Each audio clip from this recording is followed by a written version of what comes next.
Hello everybody and welcome back to my YouTube channel. For those of you who don't know me, my name is Maddie. I'm 19, I'm a sophomore in college, and today I'm just going to be doing a super chill video with you all. It's kind of late, it's like 9:45, so it's definitely past my bedtime. But yes, we will be doing a video together, and that video is... I'm very excited. We're going to be doing a little get to know you because I feel like I do these and I kind of do some chatty videos, but I really enjoy them because I don't know about you, but I love videos where you get to know people on the internet because I feel like everybody tries to fake it till you make it kind of online. So I'm not going to be doing that. I'm going to be doing 36 questions to make you fall in love with me, but I don't want you to actually fall in love with me because that might be, you know, a lot of pressure for all of us, a lot of uncomfortable. So I'm only gonna do, I think, like 15 questions, so you'll fall a little bit in love with me, if you get my drift. Okay, let me pull up the website.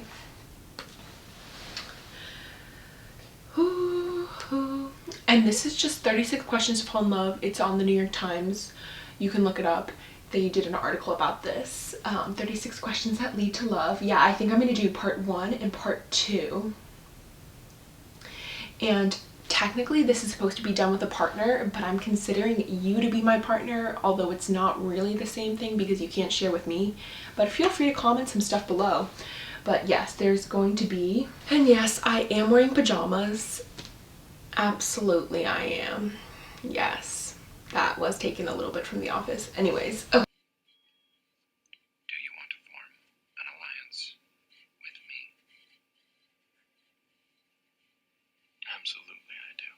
So, question number 1. Given the choice of anyone in the world, whom would you want as a dinner guest? I feel like this is such a tough choice for me because I have so many people I really admire, but I would have to say, okay, if I could, I'm gonna have to choose 2. I'm super indecisive. I am in love with AOC. I think she's the most incredible woman and role model, and I would totally want her to come to my dinner table and just to talk with me about her life because she's so inspirational and also so young. I walked back out and there were reporters in the front of the Capitol, and in front of reporters, Representative Yoho called me, and I quote, "a f***ing bitch." These are the words that Representative Yoho levied against a congresswoman. And I kind of want to follow in her footsteps, so AOC would be one, and then also Emma Watson. I feel like I have a connection with Emma Watson. We share the same birthday, so you know what? I love that woman. Okay. Would you like to be famous in what way? So I've actually been thinking a lot about this question recently. I've had this discussion with my family, and I don't know necessarily if I want to be famous because I'm afraid of like all the paparazzi and stuff like that, and like not having any of your own life, like, because that can be really hard and damaging to people. But at the same time, I really want to be able to inspire a lot of people and help a lot of people.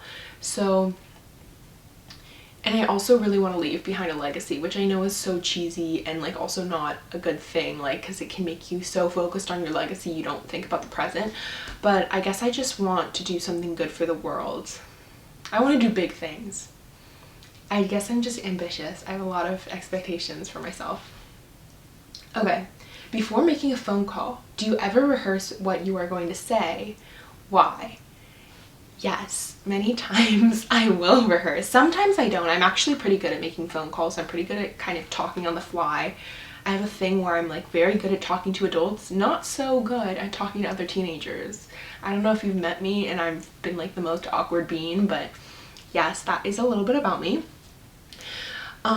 But yeah, normally before, like if I'm picking up a prescription from the drugstore and I want to call in ahead, or if I'm ordering pizza or something like that, yes, I will rehearse it just to make sure I don't sound like I have no idea what I'm talking about when I'm on the phone.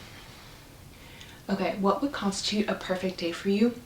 So for those of you who know me well, I really love the ocean. I love the beach. I could just sit and look at the beach forever. And I also am pretty, like, this might not come across in my videos, but I'm pretty shy. I don't really like talking to strangers. I'm really extroverted once you get to know me, but on the surface. I'm pretty shy. I'm very uncomfortable once with strangers, or I'm uncomfortable once we go past surface level conversations, because I don't always know how, like, what I want to share with people, or like people can be mean, you know?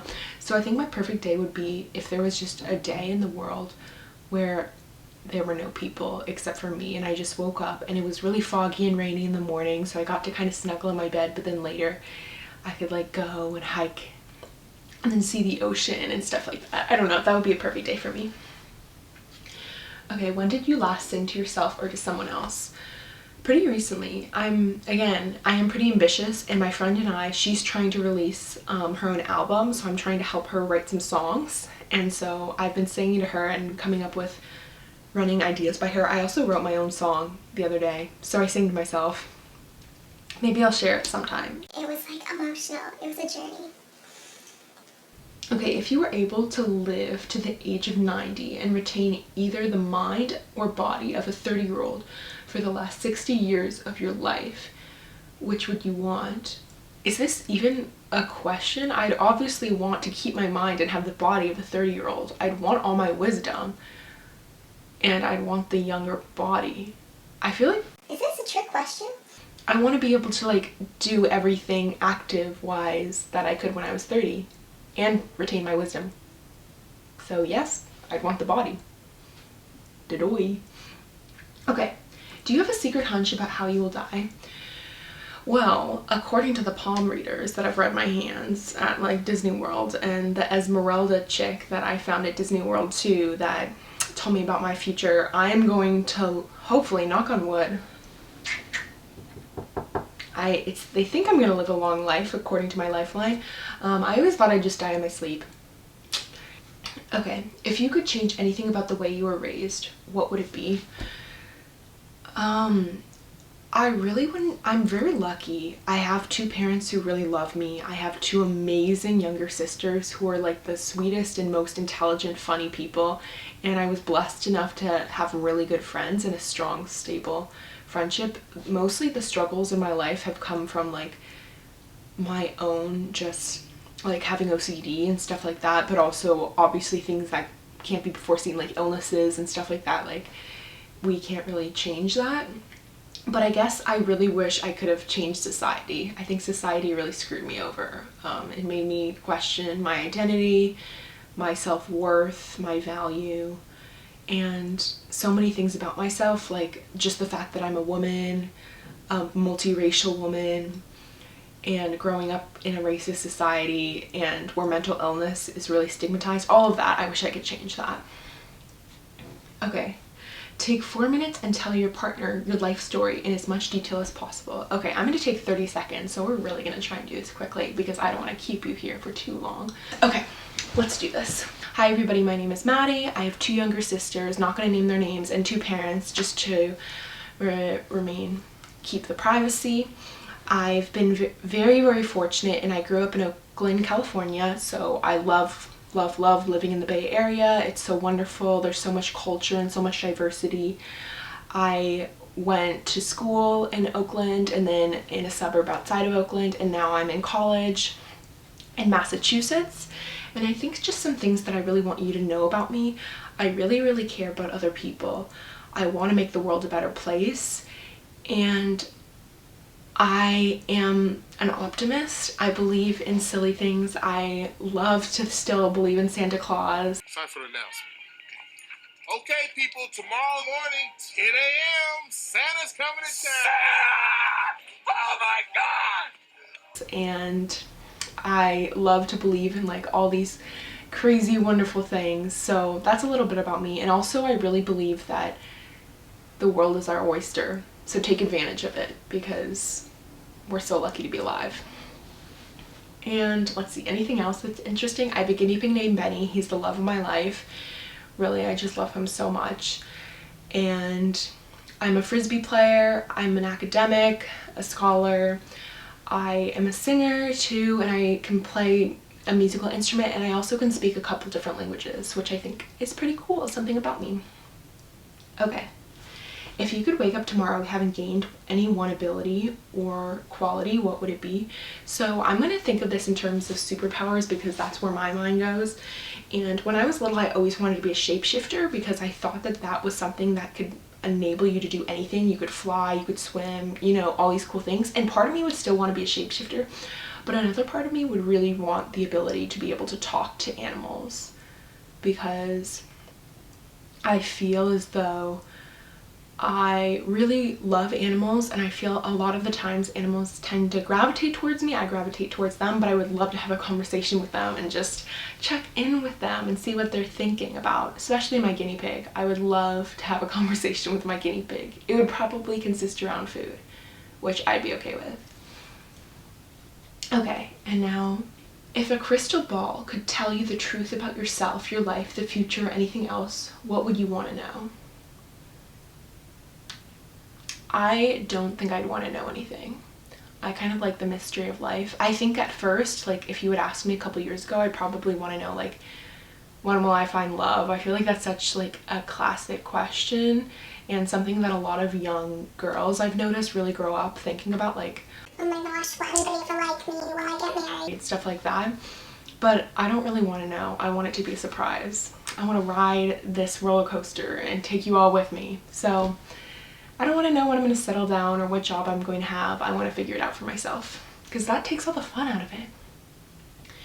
Is there something that you've dreamed of doing for a long time? Why haven't you done it? I've always wanted to be a movie star, and I haven't done it because I never thought it would be like a good profession or something like that, or even reliable. But I've decided I'm going to start just pursuing acting a little bit more just in my school, so I signed up for an acting class. Baby steps, baby. What is the greatest accomplishment of your life? Honestly, like, two things, I would say. One, the fact that I'm here today and such a strong individual, not to like toot my own horn or anything, but living with OCD and struggling with that, especially when nobody else in your family has it and nobody knows what you're going through, that is a tough battle. And I struggled a lot in high school. I would come home and I would just cry and cry and cry. And I'm so proud of the fact that I'm here now and I have worked so hard and have become so much more confident. Like, that's pretty freaking incredible. So I'm proud of myself. And the other thing is, when I was 15, I ran a half marathon and I beat the time that everybody thought I wasn't going to beat. I did a sub 2 hour half marathon, so, which isn't super fast, but I was running about a 9-10 minute mile, and I was just so proud of myself because I was a 15-year-old and I freaking did that. I slayed that crap. Yes. Okay. What do you value most in a friendship?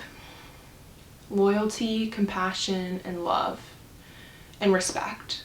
I really want people to respect me. I've been in a lot of friendships where I haven't gained a lot of mutual respect, and it's pretty much crushed me. Like, it really crushed me. And I am not willing to put in any effort for those types of people anymore. I don't think they're bad people. I think they have kind hearts, but if you're not willing to put in effort for me or stay loyal to me or kind of take my side, sometimes even if I'm in the wrong, I just need you to take my side, and before you tell me I'm in the wrong, just like, you know, be there for me, because I do that for you. I don't know. That's just something about that I really need. And then, what is your most treasured memory? I would have to say, I can't pick really, because I feel like I've been so blessed. Like, there's definitely been hardships. I don't want to say like I've just lived a perfect life. There have been really bad times in my life too, as with all lives. But I guess I can't really do it in terms of memories. I don't know. I really loved going to Ireland because it was beautiful and it was different and all my friends were there. But I also loved spending time with my 3 best friends in high school, or growing up with my neighbor who's still my best friend, being there with my sisters, just watching a movie. Those are just little things that I love, and that's still super special to me.